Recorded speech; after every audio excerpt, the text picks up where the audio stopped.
Baik, assalamualaikum warahmatullahi wabarakatuh. Kembali lagi di channel Mister Yoga Learning English. Aduh, maaf, hampir lupa nama channel sendiri. Oke, hari ini kita akan belajar kembali soal-soal P3K ya, khususnya soal-soal umum ya, berkaitan dengan manajerial, sosiokultural dan juga wawancara. Baik, langsung saja tanpa berlama-lama. Kita akan bahas nih ada soal ya tentang berkaitan dengan sosiokultural. Oke, kita lihat di sini ya.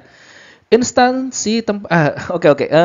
Coba Anda Bapak Ibu jawab dulu ya secara mandiri. Setelah itu nanti akan kita bahas. Silakan di-pause video ini dan silakan jawab. 1 2 3, silakan dijawab.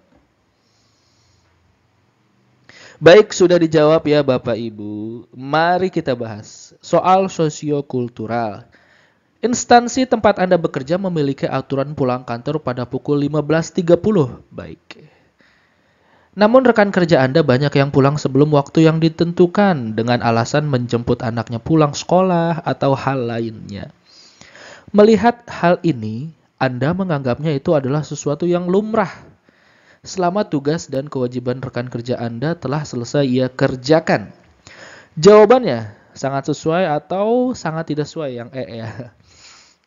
Kayak gimana nih kita analisa dulu ya. Di sini berkaitan tentang integritas dan sikap profesionalitas ya. Pokoknya aturan kantor termasuk jam pulang ya, itu wajib untuk ditaati.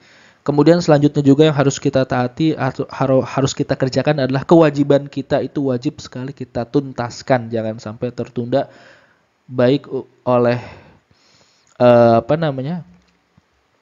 Oleh urusan pribadi atau urusan tugas-tugas lainnya. Bahkan tugas yang diberikan oleh atasan kita itu jangan sampai membuat kita lalai terhadap kewajiban kita. Pokoknya itu yang berkaitan tentang integritas atau profesionalisme. Tapi di sini ada sesuatu yang bisa kita lihat ya. Selama tugas dan kewajiban rekan kerja Anda telah diselesaikan. Nah, ini gimana nih Bapak Ibu? Jadi kita bisa pulang lebih awal selama tugas itu sudah diselesaikan. Bagaimana? Jawabannya tidak, tetap tidak boleh ya Bapak Ibu.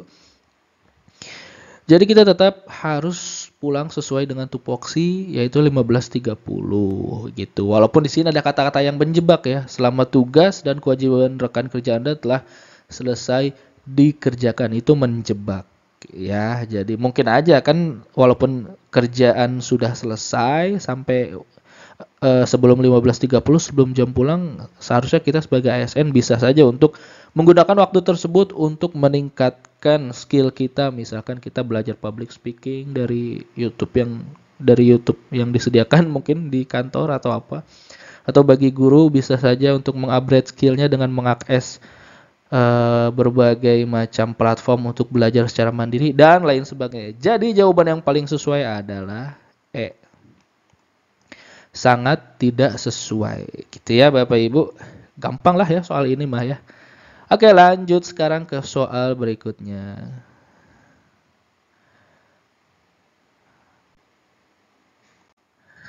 Sosiokultural.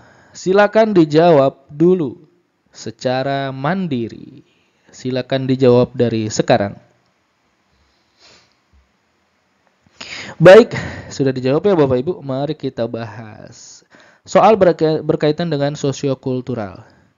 Anda bekerja di sebuah instansi pemerintah. Ketika di kantor, Anda menemukan beberapa barang. Loh, ini mah yang... Oh iya benar ya. Oh iya, maaf. Ketika di kantor, Anda menemukan beberapa barang inventaris kantor yang sudah tidak bisa lagi digunakan. Karena dirasa kantor sudah tidak menggunakannya lagi, Anda berinisiatif membawanya pulang dan memperbaikinya untuk digunakan secara pribadi. Nah, bagaimana nih Bapak Ibu? Ya karena udah nggak dibutuhin kantor, ya udahlah saya bawa pulang aja lah, saya pakai untuk ke pribadi, untuk di rumah, siapa tahu bermanfaat. Apakah bisa? Jawaban adalah tidak ya Bapak Ibu. Karena ini bisa masuk ke dalam bagian KKN, bagian korupsi, ya, tidak menunjukkan integritas gitu. Jadi barang inventaris kantor itu pasti ada SOP-nya, ya, bagaimana pengadaan barang ya Dan bagaimana bila barang tersebut sudah rusak atau bagaimanapun itu ya. Kalau kita menemukan barang kantor yang sudah tidak bisa digunakan, berarti kita ikuti SOP-nya. Kita bisa melaporkan ke bagian yang menangani penanganan barang di kantor tersebut. Gitu. Jadi kita harusnya menghubungi bagian pengelolaan barang gitu ya. Jadi jawabannya adalah sangat tidak sesuai. Gitu ya Bapak Ibu.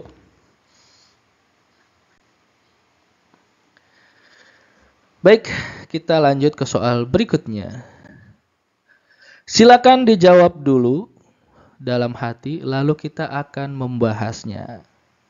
Silakan jawab sekarang. Baik, mari kita bahas soal berkaitan tentang sosiokultural. Anda adalah seorang ASN di instansi pemerintah. Di kantor, Anda menemukan rekan yang berselisih paham tentang hal berkaitan dengan kebijakan kantor. Sikap Anda adalah tidak ingin ikut campur dalam hal tersebut. Bagaimana? Sangat sesuai atau sangat tidak sesuai? Oke, jadi kita sebagai ASN dalam bersosialisasi ya, kita dituntut juga untuk bisa menjadi penengah, terlibat gitu. Apalagi ini yang berkaitan dengan kebijakan kantor. Jadi, jika Anda menemukan rekan kerja yang berselisih paham, tugas kita sebagai ASN menjadi penengah. Gimana nulis penengah menggunakan mouse ini agak susah nih. Penengah. Gitu ya. Jadi kita memiliki peran sebagai penengah dan kita harus terlibat dalam perselisihan tersebut gitu, untuk melerai, untuk menengahi gitulah ya. Jadi itu adalah bagian dari kepribadian seorang ASN yang baik. Jadi jawabannya adalah sangat tidak sesuai. Gitu ya. Karena sangat tidak sesuai. Karena kita seharusnya menengahi, bukan tidak ingin ikut campur atau acuh tak acuh begitu ya Bapak Ibu. Baik, ini gampang ya soalnya. Baik, kita lanjut ke soal berikutnya. Silakan dijawab dalam hati, lalu kita bahas. Jawab dari sekarang.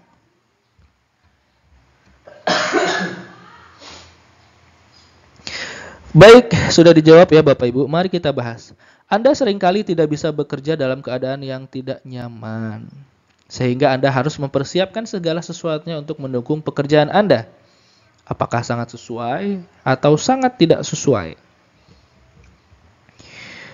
Oke, di sini ada petunjuk ya. Tidak bisa bekerja dalam keadaan tidak nyaman.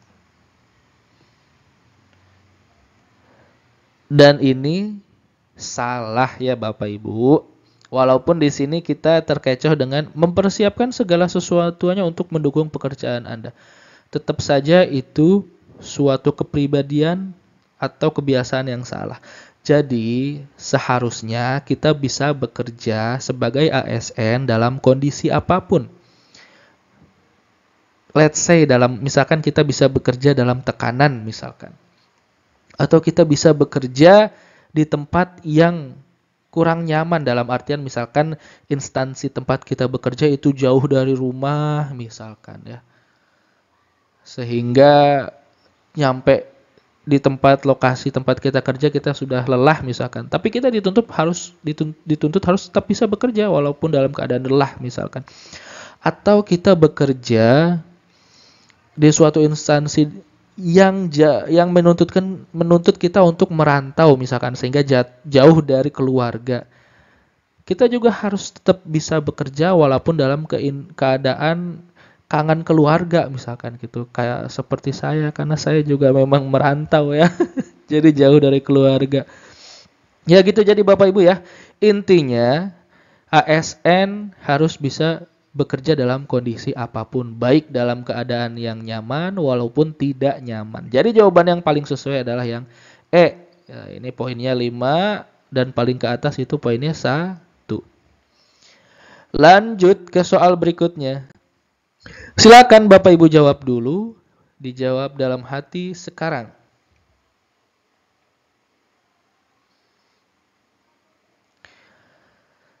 Baik, sudah dijawab ya. Mari kita bahas.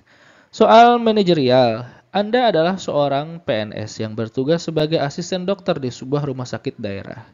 Saat itu Anda bertugas membantu dokter dalam proses operasi bedah.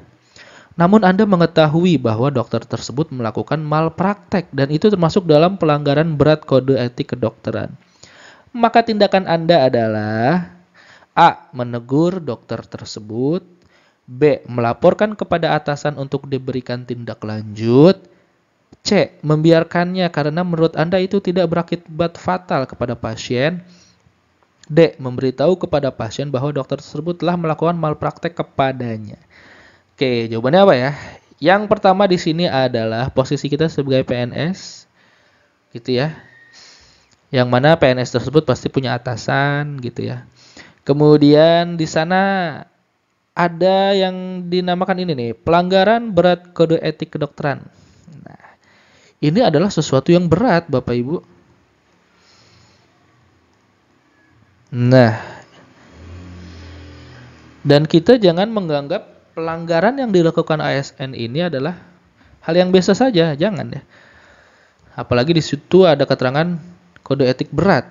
Jadi, seharusnya yang kita lakukan sebagai PNS dalam hal ini posisinya sebagai asisten dokter, yang paling bijak adalah tentu kita melaporkannya kepada atasan untuk diberikan tindak lanjut biar atasan nanti yang memiliki kebijakan apa yang harus dilakukan, begitu ya.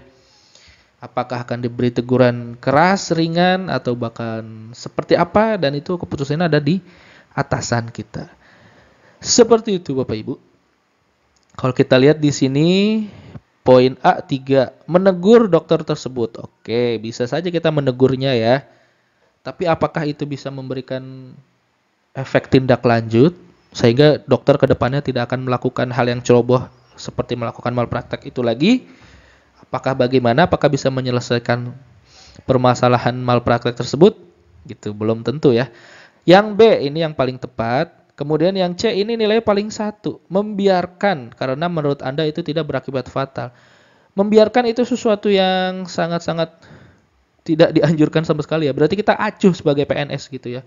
Walaupun kita menganggapnya kayaknya nggak fatal kepada pasien, tapi tetap aja yang namanya malpraktek itu walaupun fatal atau tidak kepada pasien itu tetap termasuk ke dalam pelanggaran kode etik berat. Jadi kita tidak sama sekali tidak boleh membiarkannya.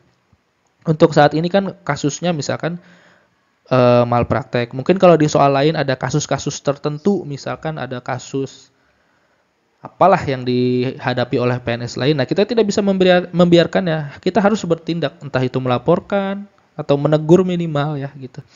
Kemudian bagian D, memberitahu kepada pasien bahwa dokter tersebut telah melakukan malpraktek kepadanya. Ini juga nilainya masih kurang ya. Justru kalau kita melaporkan kepada pasien malah kita nggak tahu nanti efek akibat kedepannya seperti apa gitu ya. Apalagi ya pasien juga nggak punya pengetahuan apapun gitu. Gitu ya. Jadi itu jawabannya. Selanjutnya soal terakhir. Silakan dijawab. Nanti akan kita bahas. Jawab dari sekarang.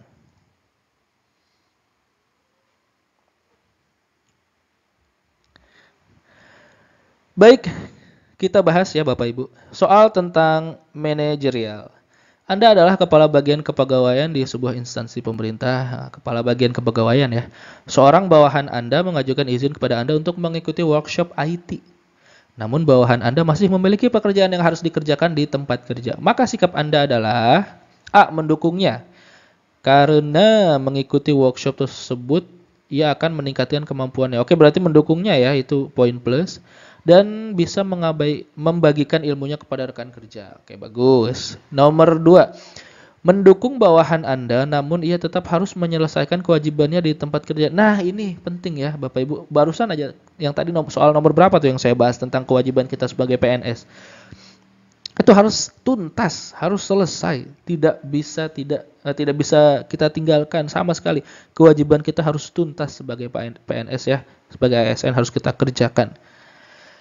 Jadi walaupun kita mengikuti workshop, mengikuti melaksanakan perintah atasan, tetap kewajiban kita harus kita kerjakan dan secara mandiri, tidak bisa kita limpahkan kepada orang lain. Itu artinya kita tidak mandiri kalau kita melimpahkannya kepada orang lain. Jadi ini ada 2 poin plus, mendukung bawahan dan juga menekankan kepada bawahan harus menyelesaikan kewajibannya, itu bagian dari integritas sebagai ASN. Nomor 3, tidak memberikannya izin, oke, itu kurang mendukung berarti ya. Karena dapat membuat pekerjaannya terbengkalai. Oke, berarti berarti kita sebagai kepala, sebagai atasan mewajibkan mewajibkan bawahan kita untuk mengerjakan kewajibannya ya. Berarti hanya ada 1 poin plus.